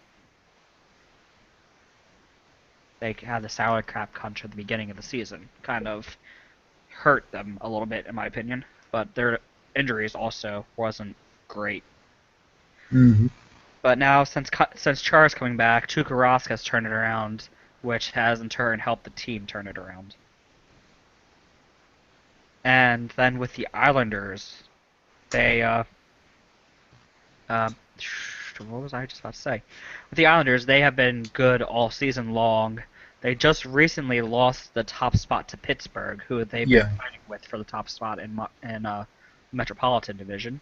and I think they'll be continuing to fight for that one. I think. hmm Yeah, I definitely think so too. They are a very good team, though they have been forced into the shootout twice by the Flyers this year. I don't understand it, but Well, I mean, ri- rivals will always play their best against each other. I So. wouldn't call us rivals. We don't hate each other. Like, they were the cute little Islanders for the past, like, what, 10 years? Oh! I thought we were talking about Pittsburgh. Oh, no, I'm talking about the Islanders. Oh We're yeah, on the Islanders-Boston game. yeah. Well, I had mentioned Pittsburgh, and then Did you? I I didn't know thought you you were were saying being Pittsburgh. facetious. No. I can't even say we don't hate Pittsburgh. Yeah. I can't even joke about that. I was getting a little concerned there for a bit. So, But yeah, the Islanders, they have turned it around this year. Jack Capilano, I think that's their coach, has somehow made it work. They finally have the goaltending to carry them with, a very good Halak. and I've said it time after time again. I think the Islanders did the rebuilding that they had to do correctly by starting from the net, by getting Yaro Halak, and then working on in front of him with getting Letty and Boychuk. Eventually, and they're that I at this point in time, I still don't think they're that same old Islanders team from the past couple seasons, wherein if John Tavares, Kyle Okposo, or both went down with injuries, the whole thing would collapse. I don't think they're that team anymore. I mean, Okaposo is now out with a detached retina, so they're going to have to, find a way to make it work. Yes. They are not the same team. I do think if Tavares went out, they would have a huge problem, though. Well, yeah. I mean, there's a difference. They don't really have a, backup to Tavares on their team. hmm But who knows? They might be a solid enough team to make it work, and Halak could be just a good enough goaltender to make it work. I know it's a possibility with how good he is for them. And I do also know Chad Johnson, the former Bruin, is getting the start for the Islanders tonight. Hmm. And apparently Anders Limbach is starting against Buffalo tonight also. Just want to that's what I was just told. Wow. So Limbach is starting for Dallas, or if you want to take that into account for your neck pick after this one. Yes. Oh, that would have been a good segue too, but we Yeah, I still have kind of not made our picks. Oh, you should have saved that one, I Dave. should have. I'll say it when it comes to making it. Yeah. Okay, but uh, who do you pick for this? You know, um, give me Boston Really? by I'm the main going with vir- Islanders. by by the main virtue that they're playing at home. I think the home field advantage for Boston will play into their favor. I think. Okay. And as I said, I'm going with the Islanders. We are actually differing, Blake. There you go. This could be the year we're not tied, like the week we're not tied at afterwards. Next game, as I just found out, Anders Lindback is now starting for Dallas against Buffalo, seeing as the next game is Dallas versus Buffalo. And this is kind of two teams who aren't doing very good facing off against each other. Though Though, Dallas is better than Buffalo. yeah, yeah, I that's the mean, big. Dallas is still technically in the playoff race, Hmm. being 5 points out of a wild card spot. With Buffalo not being anywhere close, I'm pretty sure they're probably as close as being mathematically eliminated as possible at this point. Not Yeah, quite Dallas. sure. Dallas still. They have addressed their issues with defense earlier when they traded for Jason Demers. Hmm. But they gave up a defenseman then. They they gave up a defenseman that, as it turns out, they kind of didn't need anymore. Hmm. Then got rid of the translator and Sergei Gonchar, traded him Hmm. away. Hmm. Who has been doing? I think when right after he was traded, he was doing very good with Montreal. I'm not sure how he's doing now, Yeah. but And the person they got out of that trade, Travis Moen, um, he's a forward though, but yeah. yeah, he's been doing not too bad for the Stars. For I think them, what do you think their biggest problem is? Nichushkin isn't playing. at the beginning of the season I would have said yes, but I think they're still kind of they've been picking that up. I mean, they still have Jamie Benn and Tyler Seguin. Yeah, but they don't have that third player on their line to complete them as they do when Nichushkin's on the line. That is true. That is true. But now, um, the Stars' problem last season was Defense. just having Ben, Sagan, and Tushkin, and the other three lines not doing as much. But now you're starting to see some more depth scoring, especially when you have I mean, they've Hemsky spent. and Svetsa there, Yeah. and now you're starting to see more of that. Kari Lettman is still continuing to be good. Now they just have to finally get around uh, to addressing the defense. Which is still very iffy for them. Hmm. I think that's always going to be their biggest problem until they get a bona fide, really good bona fide defensive prospects. Yeah. And then Buffalo, I guess we'll segue into Buffalo now. Oh dear. Buffalo is Buffalo. Yes. The There's end. not really much we could expand on that we haven't covered in previous, talks. Yeah. They're the worst team in the league. They're probably most likely going to get McDavid. And yeah, that's probably about all you can really say on them. So Being kind of biased, though, I'd still rather Carolina get McDavid, but So, that's just of me. the two, which are you picking? Oh, give me Dallas. Yeah, I'm Yes. going Dallas too. Yeah, yeah. There's not It'd really be a much. good win for them too. Checking out the Central Division standings, they're they're tied with Minnesota, which means Dallas is also a point back um, behind Colorado. Hmm. And the next game, which was my game to watch of the night, Edmonton against Toronto. So what do you want? Where do you want to start on this topic? Um, I don't know. I'll let you begin. Pick your So we'll go with topic there. well, we've already covered a lot of Edmonton, and Edmonton is Edmonton, will always be Edmonton. Not much else you can say about Edmonton. Then there's Toronto, who we've covered a lot. Toronto is doing has 11 losses in a row. They're going to come out flying. I have been told um, during I guess the beginning of this losing streak that Roman Polak has been their main source of offense, and Uh, coming from my standpoint, having had Roman Polak play for my team for a while, uh, that's not the best news. mhm. So Yeah, I'm not really sure where to cover for both these teams. They're both bad right now. yeah. So who are you picking? Yes, let's see who we pick to be the least worst tonight. Um, I feel like it would be Edmonton that gets this win actually. I'm actually saying tonight, Toronto destroys the streak.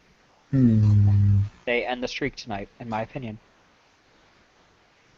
I just think they are pissed that they've lost 11 in a row and they want a win, and they're going to come out Oh, fighting for it. well, I mean, by I that nature, you would think that they would be pissed after losing 10 in a row, or well, this is 9, different. or Now 8, they or 7. officially set the I, streak. well, That's what I'm saying. They officially set the streak it, now. well, yeah, that is true. They may have wanted to set the streak just to be like, yeah, we're that team. Yeah, Yeah. yeah. But I feel like they're going to do it tonight. That's just my gut.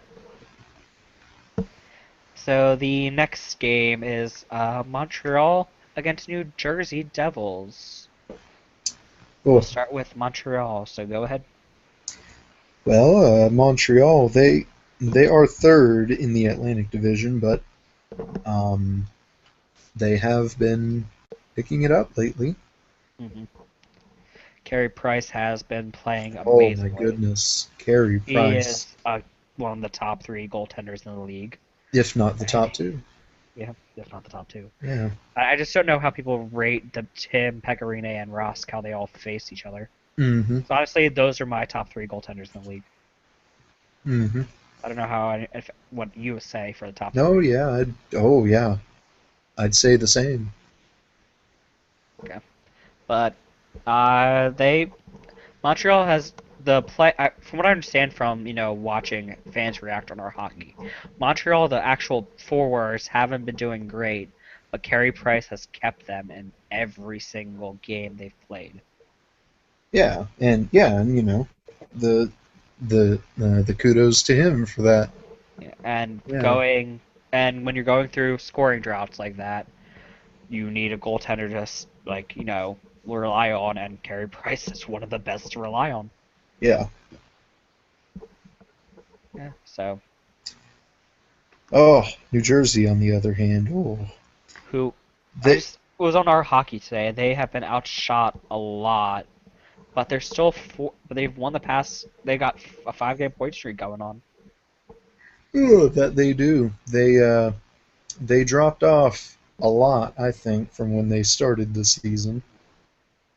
They're But 4-0-1 after being outshot 154 to 87, oh dear.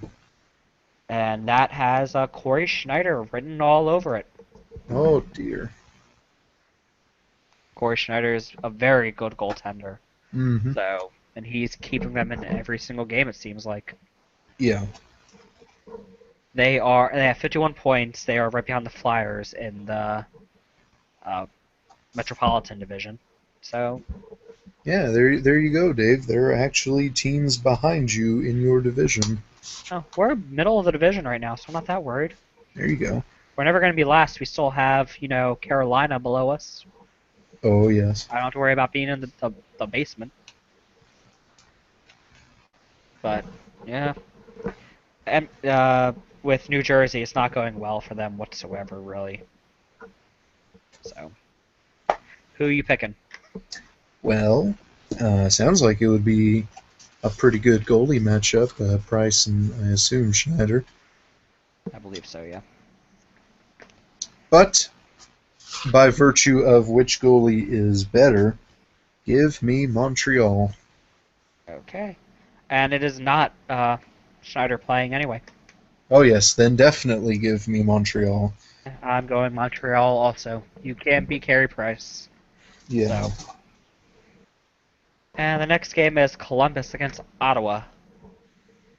Columbus, has had a lot of injury problems this year, and they have shown it with how not great they've been. Currently on a one game win streak, but they are quite a lot of points from the playoffs, which I don't think they're making it in this year. I think they're kind of packing it up at this point. Hmm. But they still are a team to watch because, Ryan Johansson's very good, Nick Foligno's very good, Scott Hartnell is not terrible. Yeah. So they have a team that you have to watch out for. I'm not sure if Bobrovsky is starting for them tonight or if he's Well, injured. I'm not quite I sure. believe, I believe that's his deal. Yeah, I it's think that's what it Curtis is. McElhinney is, I think, most likely starting. It's not confirmed yet. Hmm. But is Bobrovsky hurt right now? He didn't take part in the NHL All-Star game because he was hurt. Yeah, he's Yes. still hurt. Yeah, he's hurt. Yes. Yeah. Ottawa, on the other hand, man, Ottawa has got to be the most mediocre of mediocre teams. That's how I think I would describe it. Really? Oh yes. Yeah, they really are. They're not the best team. They're not the worst team. They're kind of just there. Yeah. They are starting Robin Leonard tonight because I guess Craig Anderson is hurt, which he is. Oh boy. So And before that, Ottawa's goaltending unit, I think, was pretty strong. yeah, with Anderson and Leonard, Leonard is expected to start taking over the starter position soon. But Hmm. who knows? Both teams are kind of underperforming, but it is what it is. I Can am picking Columbus for this.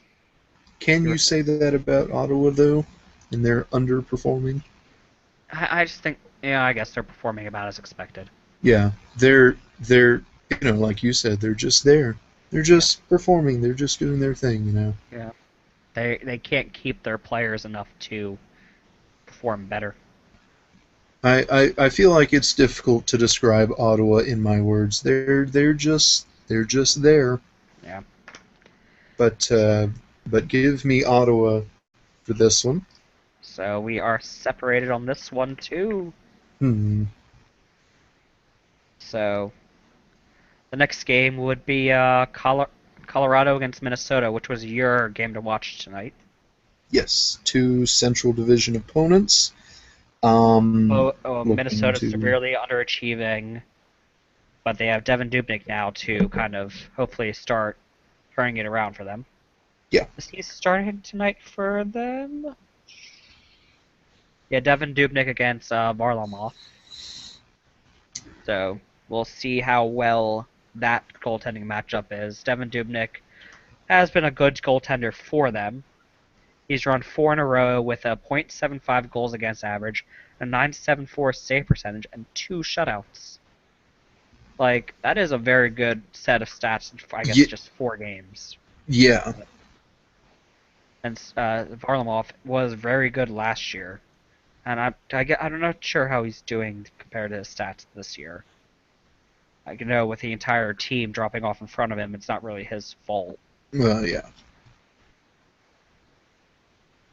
but he stopped But 26 to 27 shots against the loss to the Red Wings, which they were shut out in. So I guess he's not getting much kind of support from the hmm offense. hmm So we'll see. I'm not sure how. I know when we brought him up for your pick, we kind of covered how we think they're gonna do. So that's who you picking? kind of feel Minnesota for this one actually. I am picking Minnesota too. In virtue, as you mentioned, of the teams performing in front of their respective goalies. In that aspect, I'd say Minnesota would perform well in front of Devin Dubnyk, more so than Colorado has in front of Semyon Varlamov. Hmm. Yeah, we both picked Minnesota has performed a lot better in front of Dubnyk. So hmm and Dubnyk is a goaltender with nothing left to lose. Yeah, So that especially, yeah. the next game is Detroit against Arizona. Detroit has shocked a lot of people this year. Everyone thought last year they were trending on the downwards. But this year they have turned it around. Second in their division in front of Montreal. Close to nipping at. They have 2 games in hand on Tampa Bay, with being behind 3 points, 2 points. So they are in a run for their division right now. Yeah, Compared to I last year when wonder. they barely snuck in as a wild card. Yeah, So they and found and the fountain of youth. especially considering they're doing all this with both I think both Jimmy Howard and Gustafson being injured. Yeah, they're starting Peter Mrazek. hmm That's how you say his name. That's who their starting goaltender is tonight. And part of the season they were playing without Datsuk also. So Yep. Yeah. yeah, Gustafson is no longer hurt. They're just starting Mrazek tonight. Oh, okay. Yeah. Jimmy Howard is hurt. He got hurt before the All-Star break when he Yeah. was selected to the All-Star game, but couldn't go because of injuries. Yeah, Arizona, on the other hand, even though they they're in the Western Conference, they actually seem to be quietly going on a little McEichel run. yeah they are quite a lot of points out of the Pacific Division and even more out of the wild card, I guess.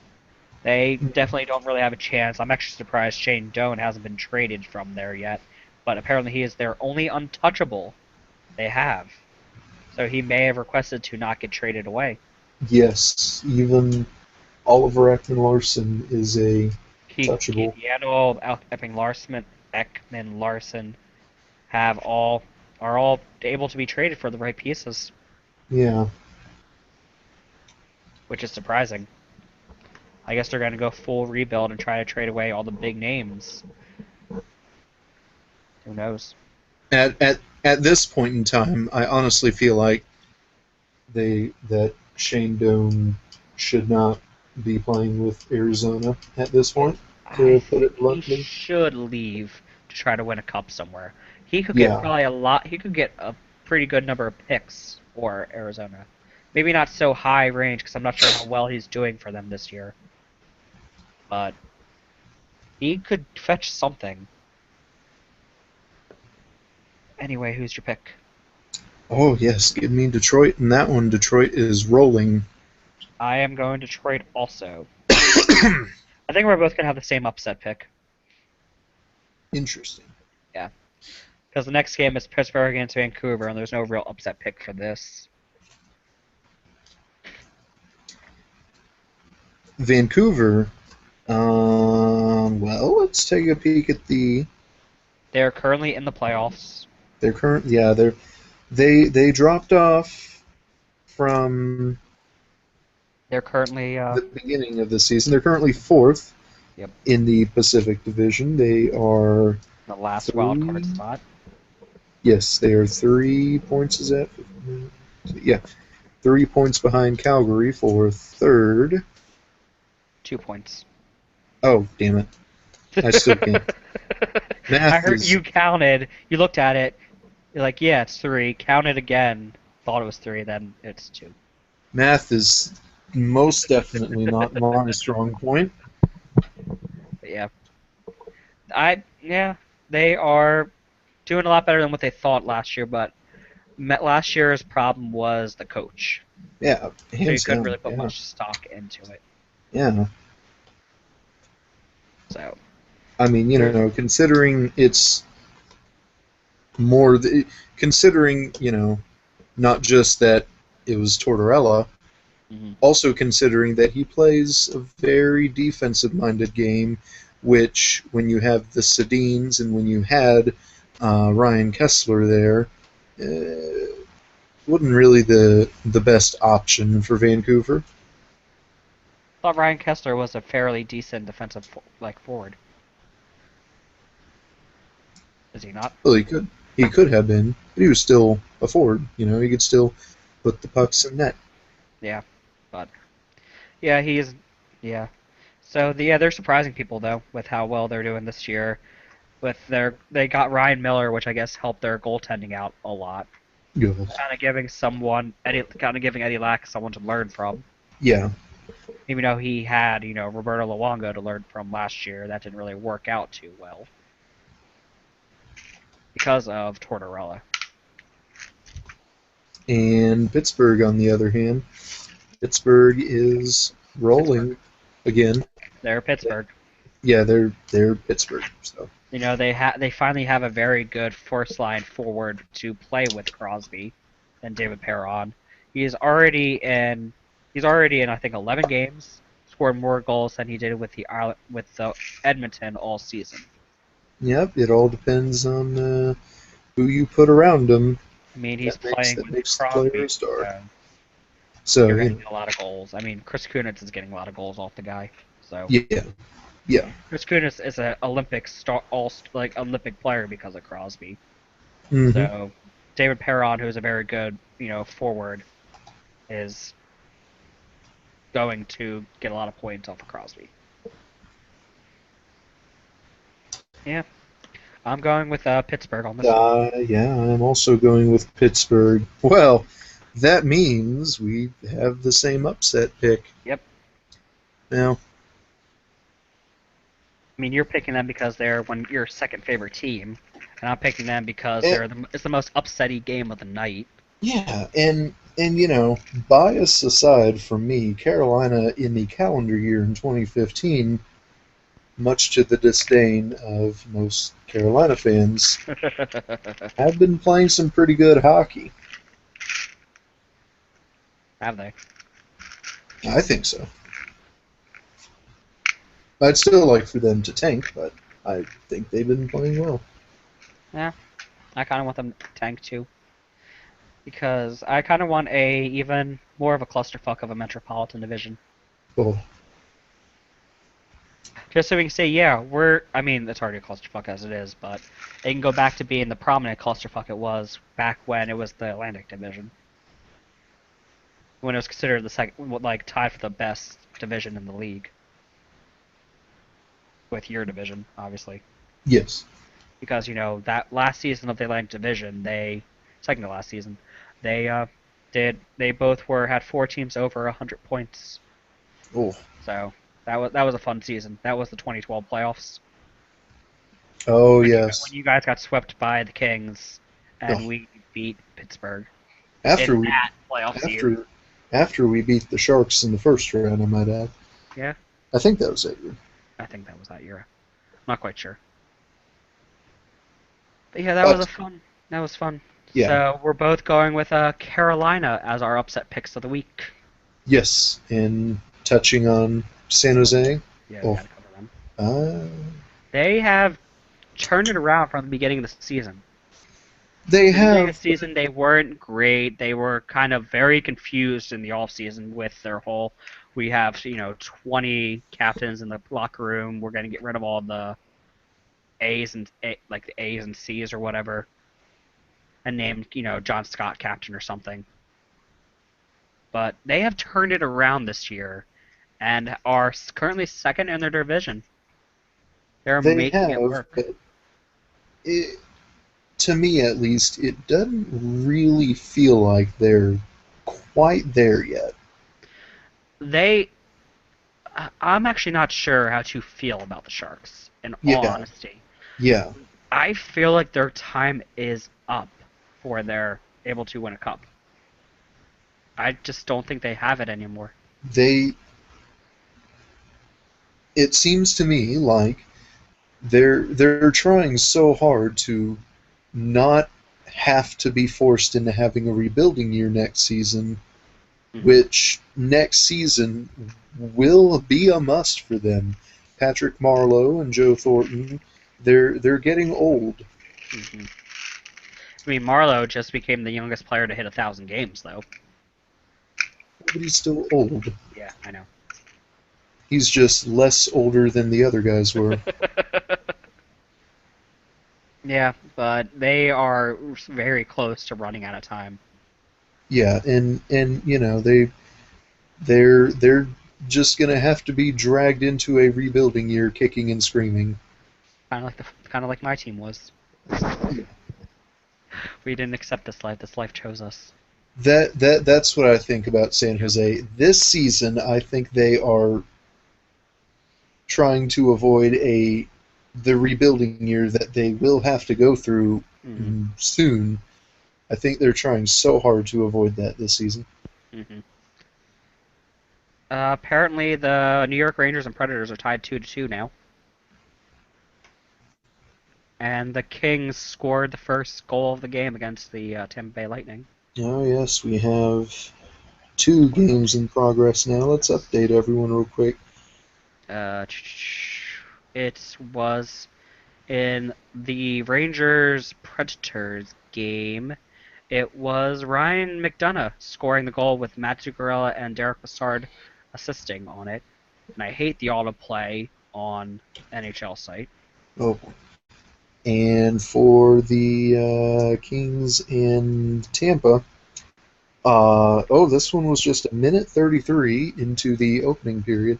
Tyler Toffoli on a backhand, an unassisted goal, his 14th of the season, As of right puts now, Tampa on the it board. might be. That was, as of right now, I guess. Yeah, because it just happened, so it may not have updated on the site. It takes a little bit for them to update the assists. Yeah, and Oh, that it was, does say unassisted, actually. yeah, Tampa Bay Lightning have announced it's unassisted. and that was the Kings' first shot was a goal. It's gonna be one of those type of games, and we might lose that matchup because we both picked Tampa. Oh, well, I'm I mean, you can't sticking change it. firm. You can't change it. We already did it. Oh, I wouldn't want to. I'm still sticking. There's plenty of hockey Yep.